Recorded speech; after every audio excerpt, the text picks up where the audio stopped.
This just came into the mail today, the Galaxy S25 Plus, and I'm super excited to be able to test out this phone. Knowing that I've been an Apple fanboy for pretty much all of my life, I'm just excited to be able to see what the rave is about with the new competitor to the iPhone 16 Pro Max. But before I get to dive into this, let's look at what comes inside of the box.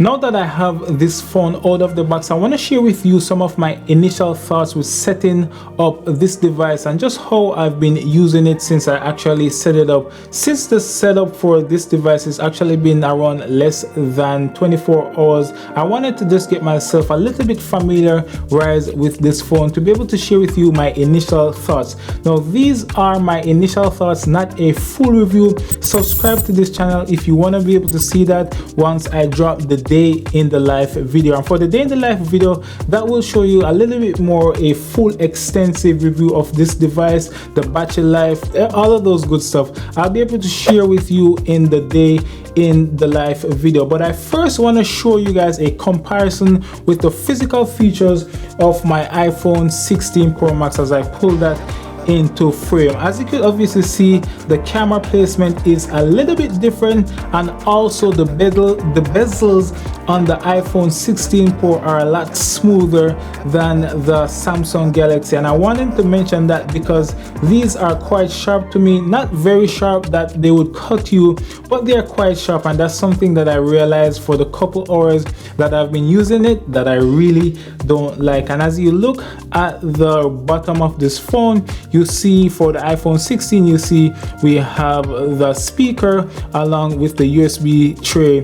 But for the Samsung Galaxy, we have the speakers, we have the USB along with the SIM tray, and at the top we see we have two more speakers on the Samsung Galaxy. But that's pretty much it for the design. One thing that kind of trips me up a little bit is the button placement for the volume and also the power. Well, Apple has one button on the same side as this, and I'll show you right here, but the power button trips me up a little bit, especially coming from a iPhone. As we know, like, the power buttons are on the opposite side, so it's just easier to use something like your, well, what is this, the third finger to either power up or power down. It took me a while getting used to being able to use the buttons on the opposite side to actually do the volume up on this. But overall, the color on this device looks very good, looks very royal, looks very beautiful. I really like this, and as you can see, the smudges are quite similar to what you would see on a iPhone 16 Pro Max. One thing that I quickly realized after setting up this device is how bright the screen is, and I just pulled my iPhone 16 Pro into the Max and I put this at maximum brightness with beside the Galaxy S25, and you could obviously tell how bright the screen is on the Samsung Galaxy. And back in the days when my friends had Samsung, I really did not like the UI of this device, but now looking at it, even with the customization, the UI looks a lot sleeker, and that's coming from someone that has only used Apple for over the last 10 or 15 years. This UI looks very sleek, and I could get down with this. It really looks very good. It's not the best like Apple. Apple just has this UI is just top tier. I'm not sure how they go with the design or the UI and UX for the team that they use. They've been using that team for over 10 years or whatever the case is, but the UI on Apple is just way superior than any other ecosystem that I would say. But this UI is pretty good, and this is something that I personally can get down with using. But this is just it. One thing that I quickly quickly was having trouble with when I was setting up the device was actually finding how to use the gestures on this phone, and I quickly realized that in order to see all of my applications I had to like swipe down. Coming from an Apple user, that took me a while to actually get set up. Now I have these applications pulled up Instagram, and I want to show you how the gesture control works on the Apple versus Samsung. So as you can see, I'm on this user and he has some beautiful content in Jamaica, and you should probably go subscribe to his Instagram channel. He has amazing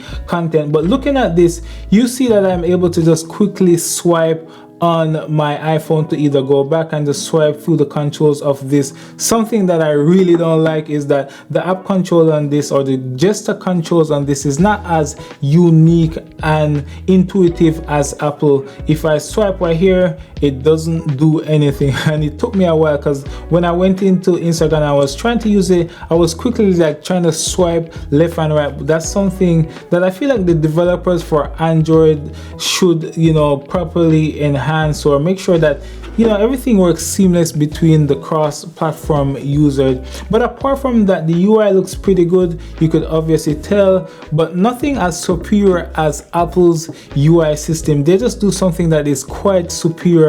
I don't know how they do it, but they always do an exceptionally good job when it comes on to their UI. This phone has two things which I think Apple really needs to catch up on, is that you're able to set up Face ID and also Touch ID, and Touch ID works on the screen. How cool is that? You know, Apple, if you're watching this video, you need to step up in those areas. So you could use both Face ID to unlock your phone and also Touch ID, and the Touch ID on this is quite snappy. Once you put your finger down on the screen, it just recognizes and lets you into the application. But the Touch ID on this is quite amazing. Not sure why Apple doesn't have both, and they have the engineers, so they could design both to be able to handle on one device. And then along with that, I realized that the haptics on this is pretty decent, not as intuitive or smooth. I feel like Apple has just a next level of refinement on their devices, which Android doesn't really have, and that's something that I wish the Android team could catch up to, or wish the Samsung team could catch up to. The haptics on this don't feel good, and as you can see, I was just, you know, finding how to turn off the auto brightness on my Samsung Galaxy S25, because once I turn it on, the thing just kept turning down the brightness based upon the environment, and even when I went into the settings, it was not stopping that. But the haptic on this is pretty decent, but as I said, it's not as refined as the iPhone. Let's run some audio tests to see how the speaker quality is on the new Samsung S25 Plus versus this iPhone. And I'll start with the Samsung phone. Turn it up to maximum.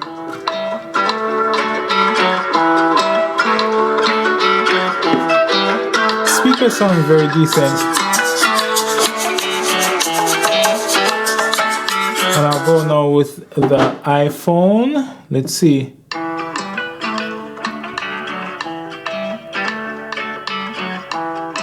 See, I made a mistake there.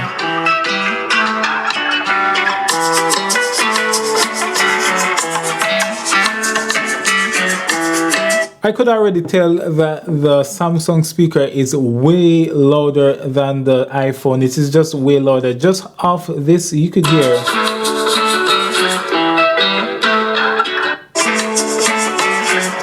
You hear it? It's super louder on the Samsung.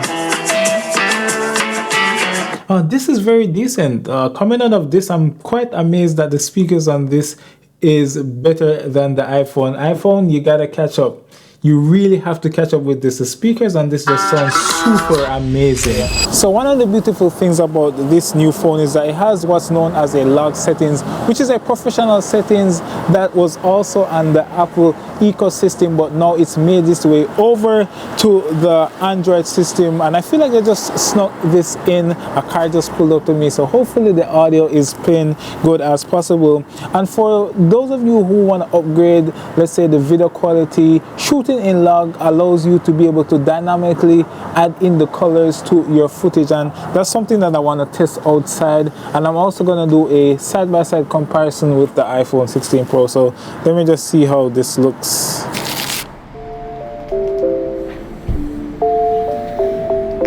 Oh, this looks really good.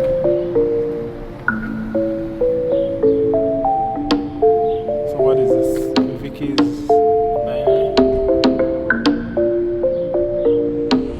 The screen brightness on this is obviously brighter, as I said before, on the Samsung, but you know, I kind of want to see how the footage looks after I finish recording on these two devices. But I just looking at the raw footage coming out of the Android, it looks way better than the iPhone already. But let's see when I actually throw this on my computer and actually just run some color grading on this. Testing out the 50 megapixel camera on this, and I really want to see how this looks after.